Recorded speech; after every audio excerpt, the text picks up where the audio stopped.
Hola, saludos a todas y todos. El día de hoy voy a presentar la plática Indigenismo, Violencia y Conservación Ambiental en México. Mi nombre es José Luis Carpio Domínguez, adscrito a la Unidad Académica Multidisciplinaria Reynosa Aztlán de la Universidad Autónoma de Tamaulipas. Esto que vamos a presentar el día de hoy es un trabajo de investigación en conjunto con la doctora Gabriela Gallegos Martínez de la Universidad Autónoma de Nuevo León y el doctor Jesús Ignacio Castro Salazar del Instituto Tecnológico Superior de Abasolo.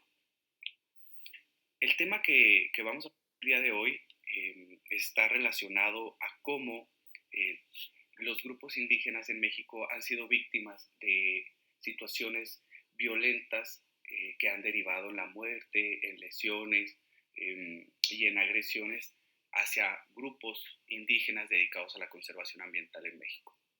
Sabemos que tradicionalmente las comunidades indígenas han sido uno de los grupos sociales que han sido mayormente excluidos dentro de los procesos de toma de decisiones, de acceso a los servicios básicos y también a la protección de sus derechos. Sin embargo, cuando entramos a fenómenos como la violencia, sabemos que es poco lo que se conoce sobre estas formas de violencia de las que son víctimas. Se estima que a nivel mundial la población indígena es de 476 millones de personas que se distribuyen en 90 países. Esto representa pues el 6% de la población mundial. En México, esta población sabemos que se encuentra en descenso y que se concentra principalmente en la región sureste del país. Esto es importante debido a que la concentración de biodiversidad y de variabilidad de ecosistemas se encuentra en estas regiones que son megadiversas y que obviamente los grupos indígenas tienen funciones muy específicas dentro de estos espacios. Y en estos espacios es donde se concentra precisamente todas las cosmovisiones, su cultura y todas sus creencias que abonan precisamente a los procesos de conservación ambiental. Y bueno, pues por lo tanto su protección se convierte en la primera línea o estrategia de conservación ambiental desde los territorios, por lo cual es importante identificar todas aquellas situaciones que los colocan en alguna situación de vulnerabilidad. Generalmente, cuando hablamos de los conflictos con los grupos indígenas, pensamos en los conflictos socioambientales, sobre todo porque históricamente han sido desplazados de los territorios en los que tradicionalmente, históricamente han ocupado y en los cuales pues se desarrolla la mayor parte de su desarrollo comunitario y idiosincrático, y eso ha provocado que, bueno, podamos analizar cuáles han sido estos conflictos a los cuales se enfrentan o esos conflictos existentes entre las comunidades indígenas y diversos actores sociales que los ponen en situaciones de vulnerabilidad. Estos otros actores sociales pues sabemos que provienen tanto del sector gubernamental como del privado. Entonces hay bastantes investigaciones que nos pueden ayudar a profundizar sobre estos conflictos socioambientales en diversas partes de México y obviamente contextualizados a la región en donde se presenta, ¿no? Y eso es un aspecto que es importantísimo cuando analizamos los conflictos socioambientales porque dependen del contexto en el que se presentan, del grupo indígena, de la causa del conflicto, si pertenece al sector minero, a algún sector energético en particular, y eso pues nos permite ir identificando características propias, ¿no?, de cada conflicto. Y un aspecto importante es que dentro de estos conflictos generalmente no se dan de manera pacífica, sino que existe violencia. Y son formas de violencia que pues, es directa, es estructural, es postestructural, y que generalmente quienes son afectados pues, son los grupos indígenas. Y aquí a quienes benefician la implementación de megaproyectos en sectores económicos determinados, pues son generalmente las grandes empresas, grupos criminales, servidores públicos, que a costa del desplazamiento, la intimidación, los homicidios, las lesiones, la privación de la libertad, pues se apropian de los territorios de los grupos indígenas. Como se observa en esta gráfica, las agresiones en contra de grupos indígenas dedicados a la conservación se muestra una tendencia en aumento durante el periodo 2010-2020. Si bien estas frecuencias, su comportamiento responde a fenómenos sociopolíticos muy específicos, identificamos un total de 94 casos de indígenas que fueron agredidos, que fueron víctimas de diversos delitos y que, bueno, cuando los concentramos en esta gráfica, vemos estos grandes incrementos, sobre todo en 2012 y a partir del 2017 hasta el 2019, con un ligero descenso durante 2020. Igual puede ser, puede estar relacionado al aumento, a la pandemia del COVID-19. Sin embargo, son 11 los casos, es superior a todo lo que se ha presentado en otros años como 2010, 2011 y en el periodo 2013-2016. Sabemos que este fenómeno tiene, o cuando lo analizamos, tiene como referente la implementación de la reforma energética en México. Y que, como vemos aquí, en el año 2012, este repunte de 14 casos de agresión, pues se derivaron de las protestas en contra de la implementación de la reforma energética en México. La reforma energética con la que se comenzaron bastantes de las agresiones hacia estos grupos, pues fue aprobada en 2014 y tuvo como el objetivo el desarrollo de la industria petrolera, de un sistema eléctrico nacional, la participación de empresas privadas en estas actividades, obviamente tuteladas por el Estado mexicano, pero que derivó en serios conflictos ambientales o socioambientales, perdón, debido a que muchos de estos proyectos que surgían directamente de la reforma energética, pues tenían pensado ser implementados en territorios indígenas. Un aspecto importante es que la criminalización de los conservacionistas, tanto en México como en América Latina, pues es evidente, ¿no? Un aspecto que llamó la atención es que generalmente a quienes defienden sus territorios y la naturaleza, los ecosistemas y la biodiversidad, generalmente se les etiqueta como antiprogresistas o antidesarrollistas, y eso obviamente tiene implicaciones negativas a la percepción social sobre estos activistas. Y obviamente que se originan en la intención de proteger sus territorios, ¿no? Territorios que han sido ocupados tradicionalmente por estas comunidades. Estas campañas de difamación y criminalización contra activistas aumentaron la vulnerabilidad de las comunidades indígenas en México.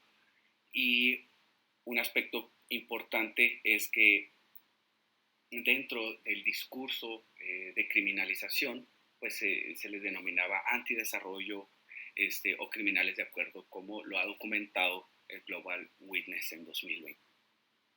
Identificamos que la principal causa de agresiones, el principal delito identificado en estas agresiones es el homicidio, seguido por los daños, las detenciones ilegales y las amenazas de muerte, siendo los homicidios pues la causa más evidente, sobre todo porque muchos de los otros delitos que vemos aquí pues muchas veces no son documentados porque no son denunciados por miedo a represalias, por miedo a que vaya a escalar hacia el homicidio, y que obviamente pues implica una seria violación a los derechos humanos.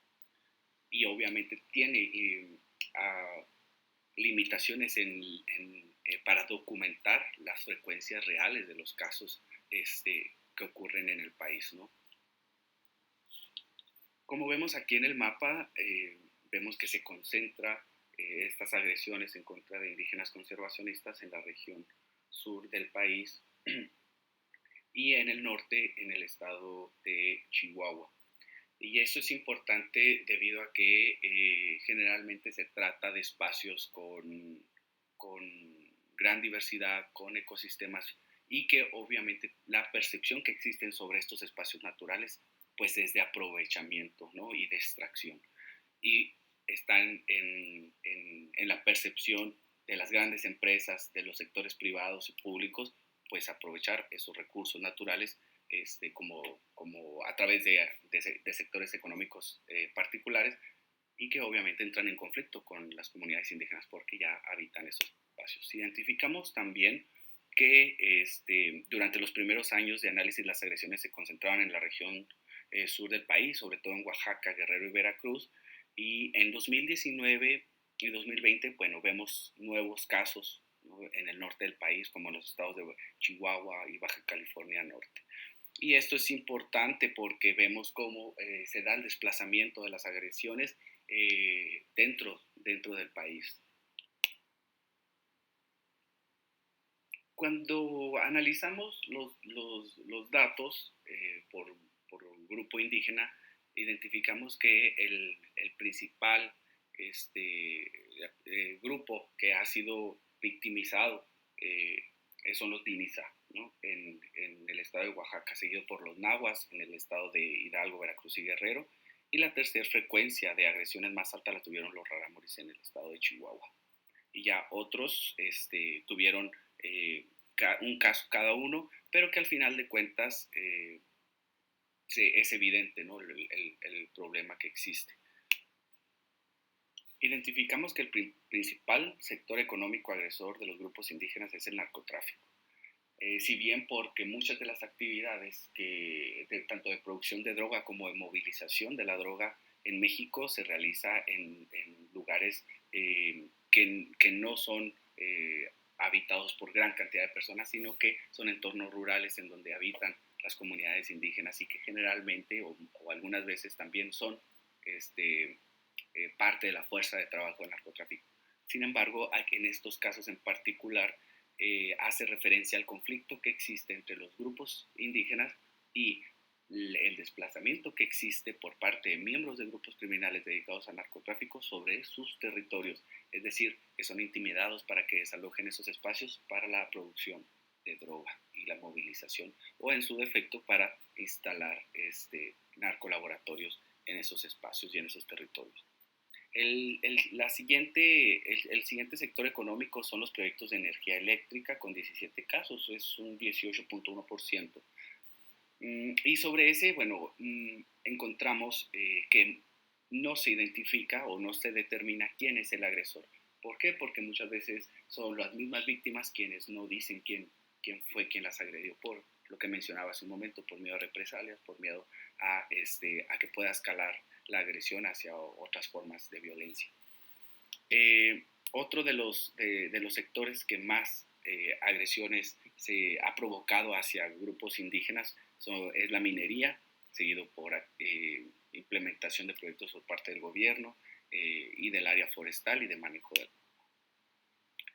Identificamos que existe una interrelación entre los sectores económicos agresores de grupos indígenas conservacionistas, sobre todo como vemos aquí, en el caso de la minería, que es en donde existe una mayor heterogeneidad de agresores.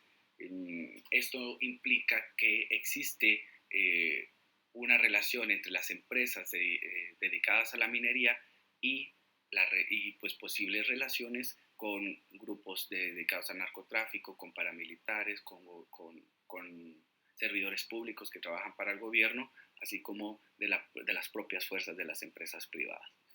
Y bueno, y esto es importante porque sabemos que muchas veces los sectores agresores no son independientes, sino que se encuentran pues interrelacionados, y eso complica bastante las cosas para poder establecer una respuesta institucional de prevención y obviamente de regulación y atención. Entonces concluimos que la población de comunidades indígenas en México ha disminuido del 16 en 1930 al 6% en 2020.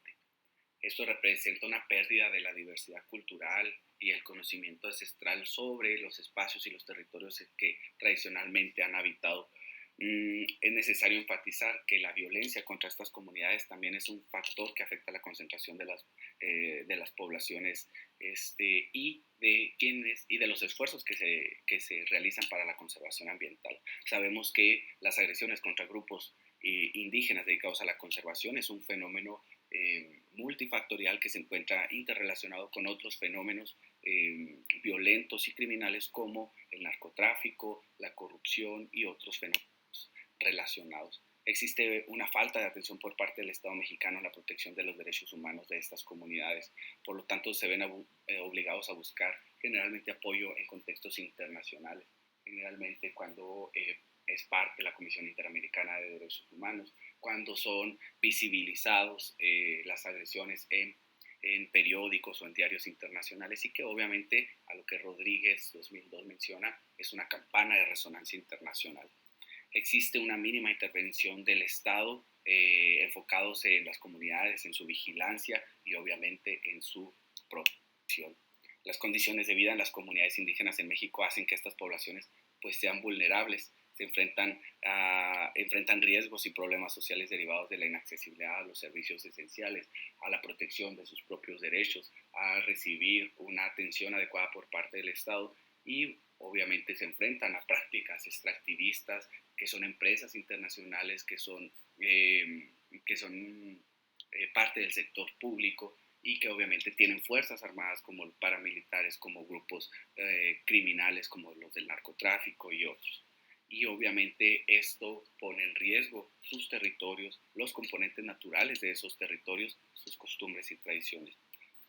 Sabemos que la lucha de los pueblos indígenas por proteger sus territorios pues no es nuevo, que históricamente ha existido este conflicto. Sin embargo, actualmente esta situación se vuelve preocupante y se vuelve más importante debido a que ya no únicamente podemos hablar del capital humano que se pierde debido a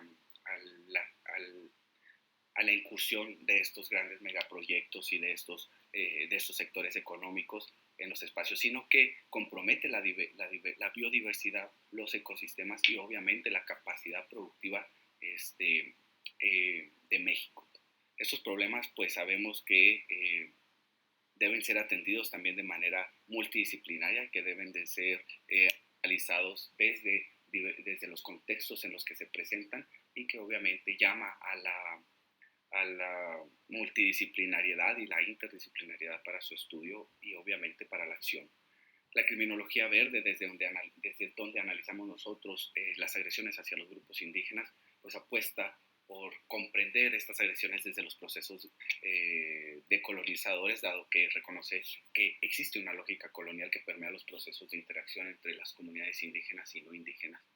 Es necesario contrarrestar estos procesos de colonización y que obviamente deriven en la dignificación de las poblaciones indígenas, en la erradicación de agresiones hacia los conservacionistas, tanto indígenas como no indígenas, y que es importante reconocer y hacer visible todas las formas de violencia que existen hacia los grupos indígenas, hacia el ecosistema y hacia la biodiversidad. Y pues bueno, parte del trabajo que estamos haciendo actualmente desde el ITESA, con el doctor Jesús Ignacio Castro, la doctora Gabriela Gallegos, la doctora Inés Arroyo y un servidor, pues es comenzar a analizar estos fenómenos socioambientales desde la perspectiva de la criminología verde. Entonces yo les agradezco mucho su tiempo, agradezco mucho el espacio para poder mostrar este pequeño avance de la investigación que realizamos y que bueno, pronto saldrá publicada y con gusto la compartiremos. Les agradezco mucho su atención. Saludos a todas y todos.